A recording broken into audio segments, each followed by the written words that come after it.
मराठा समाजाला आरक्षण मिळालं पाहिजे आणि अधिसूचनेचं रूपांतर कायद्यात झालं पाहिजे या मागणीसाठी मनोज जरांगे पाटील पुन्हा एकदा उपोषणाला बसले आहेत।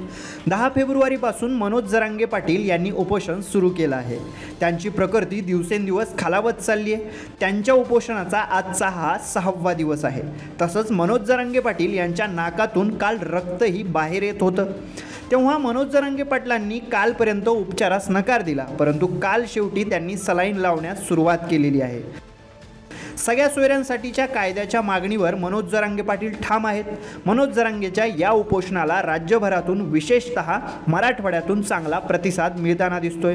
मराठवाड्यात ठिकठिकाणी याचे पडसादही उमटायला सुरुवात झाली आहे। याचाच एक भाग म्हणून परभणी जिल्ह्यातील पालम तालुक्यातील फरकंडा गावामध्ये ग्रामस्थ सीताराम पोळ हे उपोषणाला बसले आहेत। मनोज जरांगे पाटलांच्या उपोषणाला पाठिंबा देण्यासाठी सीताराम पोळ यांनी उपोषण सुरू केले।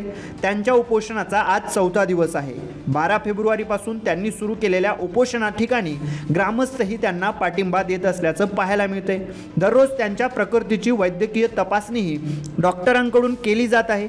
पालम तालुका ग्रामीण रुग्णालयातील वैद्यकीय अधिकारी आणि डॉक्टर कृष्णा पोळ यांच्याकडून उपोषणकर्ते सीताराम पोळ यांच्या प्रकृतीची माहिती घेतली असता त्यांचा रक्तदाब कमी होत असल्याचं सांगण्यात आलंय। आता मराठा समाजाच्या अध्यादेशासाठी महाराष्ट्र सरकार नेमकं काय निर्णय घेतं आणि मराठवाड्यासह महाराष्ट्रात सुरू असलेलं हे उपोषण कधी संपतं, मनोज जरांगे पाटील यांचं उपोषण कधीपर्यंत सुरू राहतं, हे सर्व प्रश्न अनुत्तरित सध्या तरी आहेत। महाराष्ट्र सरकारने 20 फेब्रुवारी रोजी विशेष अधिवेशन बोलावल्याचं पाहायला मिळतंय।